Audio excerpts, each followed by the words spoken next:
नमस्कार साथियों, एक बार फिर मैं दीपंकर समझदार चार्टर्ड अकाउंटेंट, आपका दोस्त और बिजनेस ग्रोथ एसोसिएट। आज आपको एक इंपॉर्टेंट लॉ बताने वाला हूं जिसका नाम है लॉ ऑफ कॉन्ट्रैक्शन। जब भी आप किसी ब्रांड को पावरफुल बनाना चाहते हो तो उसका फोकस को बहुत नैरो करना पड़ेगा, बहुत एकदम क्लीन फोकस रखना पड़ेगा। इसको बोलते हैं लॉ ऑफ कॉन्ट्रैक्शन। पहले क्या होता था, अमेरिका में जितने भी टाउन होते थे वहां पर कम से कम एक कॉफी शॉप होता था, और जो बड़े शहर हैं वहां पर हर एक ब्लॉक में, हर एक स्ट्रीट में कॉफी शॉप हुआ करता था। आप सोच सकते हैं कि कॉफी शॉप में क्या क्या चीजें मिलती है। कॉफी मिलेगा, हॉट डॉग मिलेगा, सैंडविच मिलेगा, वहां पे फूड मिल जाएगा, लंच मिल जाएगा, बर्गर मिल जाएगा, hamburger, ice cream, sandwich, hot dogs, हर चीज मिलेगा। लेकिन हावर्ड शुल्ट्ज ने बहुत इंपॉर्टेंट और अलग चीज सोचा।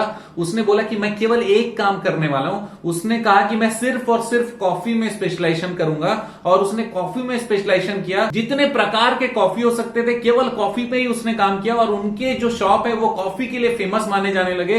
कॉफी के जितनी वैरायटीज और जितने एलिगेंटली, जितने अच्छी तरीके से उन लोग सर्व करते थे, कोई और सर्व नहीं करता था। और इसी कारण पूरे विश्व में आज वो जो कॉफी ब्रांड है वो विश्व के सबसे बड़े ब्रांड्स में से एक माना जाता है, जिसका नाम है स्टारबक्स। आज स्टारबक्स कॉर्पोरेशन का जो वर्थ है 8.7 billion dollar, 8.7 billion dollar Starbucks corporation का स्टॉक मार्केट वैल्यू है, राइट। और एक और खास बात है कि हावर्ड शुल्ट्ज अपने कंपनी के मैक्सिमम शेयर्स अपने पास में ही रखे हुए हैं, उनको डाइवर्सिफाई करने की जरूरत भी नहीं पड़ी। और ये पावर है कॉन्ट्रैक्शन का, लॉ ऑफ कॉन्ट्रैक्शन का पावर है, क्योंकि उसने एक जगह पे फोकस किया और वो फोकस स्पेशलाइजेशन की तरफ ले गया। लोगों का ट्रस्ट बढ़ गया, लोगों ने समझ लिया कि ये स्पेशलाइजेशन कर रहा है। जितने जगह पे स्टोर्स खोलने थे उसने जगह देख समझ के एक थीम बनाकर उसको एक प्रीमियम ब्रांड बनाए रखा और अपनी वैल्यू को एकदम हाई लेवल पे रखा। अब बात करते हैं अमेरिका में जितने भी रेस्टोरेंट हुआ करते थे, वो रेस्टोरेंट में क्या क्या चीजें मिलती थी। सूप मिल सकता है, सलाद मिल सकता है, सैंडविच मिल सकता है, वहां भी बर्गर मिल सकता है, वहां भी आइसक्रीम मिल सकता है, वहां पे रोस्टेड बीफ भी मिल सकते हैं, पिकल्स मिलेंगे, ब्रेड्स मिलेंगे, और क्या क्या नहीं मिलेंगे। पूरा मीनू, इतना बड़ा मीनू रहता है, वहां पे हर चीजें मिलने वाली रहती है। लेकिन यहां पर भी फ्रेड डे लुका ने बहुत इंपॉर्टेंट अपॉर्चुनिटी देखी और उसने क्या डिसाइड किया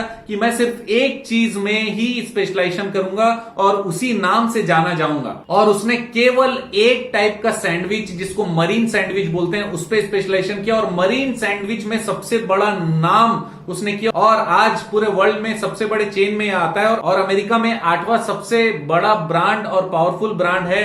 कौन सा?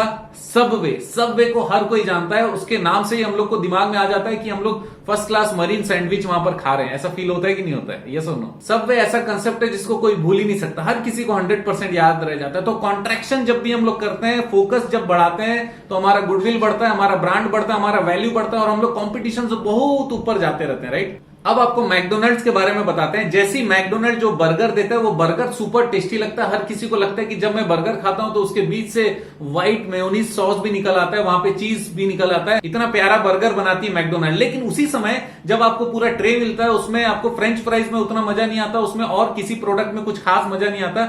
और वहां पर जो ऑपरेट करते हैं वो भी प्री मैच्योर लोग रहते हैं, यंग लोग रहते हैं, उनको भी कोई बहुत ज्यादा चीजें नहीं आती, लेकिन टेस्ट का बहुत ज्यादा फर्क हो जाता है। मैं आपको बताना चाहता हूं कि जब मैकडोनल्ड चालू हुआ था ना, तो उनके मेनू में केवल 11 आइटम थे। वो 11 आइटम इतने पॉपुलर थे कि उसी के कारण मैकडोनल्ड इतना वर्ल्ड वाइड फैल गया, और वो 11 आइटम के दम पे मैकडोनल्ड को इतना ट्रस्ट किया जाता है। आप भी मैकडोनल्ड जाते हो तो आपको 2-3 आइटम ऐसा होता होगा जो आप 100% मंगाते हो, क्योंकि आपको मालूम है कि वो जबरदस्त बनता है। क्योंकि जहां फोकस का कॉन्ट्रैक्शन हुआ उस जगह पे स्पेशलाइजेशन होना तय, और स्पेशलाइजेशन हुआ, लोग समझ जाते हैं, कस्टमर समझ जाता है, और आप कॉम्पिटिशन से ऊपर आ जाते हो, राइट। अब बात करते हैं चार्ल्स लाज़रस का। इनके पास एक स्टोर था जिनका नाम था चिल्ड्रन सुपरमार्ट। वहां पे बच्चों से रिलेटेड सारे आइटम्स वो रखते थे। वहां पे खिलौने भी थे, टॉयज भी थे, बच्चों के लिए साइकिल थे, बेबी फूड था, डायपर था, यहां तक कि बच्चों के कपड़े भी वहां पर होते थे। लेकिन चार्ल्स लाज़रस ने सोचा कि ऐसे काम नहीं चलेगा, ऐसे तो मैं दूसरों के जैसे हो जाऊंगा।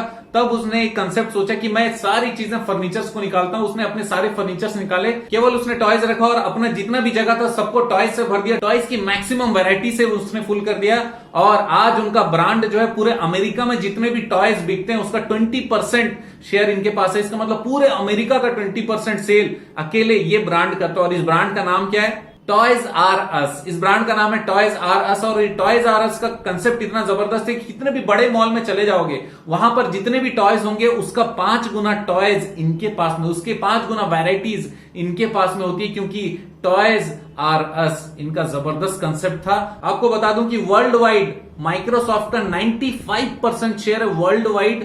किस चीज में? उनका जो ऑपरेटिंग सिस्टम है और उनके जो सॉफ्टवेयर है वो 95% कंप्यूटर में यूज होते हैं। पूरे वर्ल्ड में जितने माइक्रो प्रोसेसर्स हैं उसका 80% शेयर माइक्रोसॉफ्ट के पास है। अब कोका कोला की बात करते हैं। पूरे वर्ल्ड में जितने भी कोला बिकते हैं उसका 70% कोका कोला बेचता है। और ये केवल इसलिए हो पाया क्योंकि कोका कोला भी सुपर 100% फोकस था, उसने और कुछ बनाया ही नहीं, केवल कोक पे ही उन्होंने कॉन्सेंट्रेट किया, उसी से रिलेटेड ही उन्होंने काम किया और कुछ किया ही नहीं, इसलिए उनको स्पेशलिस्ट माना जाता है। कोका कोला का टोपी, जूता या कुछ भी और एक्सेसरीज आपको मिलने नहीं वाला, केवल जिस चीज में वो स्पेशलाइज्ड है उसमें पूरी दुनिया में राज करते हैं। 70% उनके पास मार्केट शेयर है, राइट। तो दोस्तों समराइज करते हैं 5 इंपॉर्टेंट बुलेट पॉइंट है। सबसे पहला, नैरो द फोकस, फोकस एकदम क्लियर रखो। दूसरा पॉइंट है स्टॉक इन डेप्थ, मतलब ज्यादा से ज्यादा चीजें आप खरीद पाओगे जब आप फोकस नैरो कर लोगे और एक ही चीज पे काम करोगे। जैसे टॉयज आर अस वाला जो ब्रांड है वो 10,000 प्रकार के टॉयज रखता है, जबकि कोई भी बड़ा मॉल भी 3,000 से ज्यादा टॉयज, 3,000 वैरायटी से ज्यादा टॉयज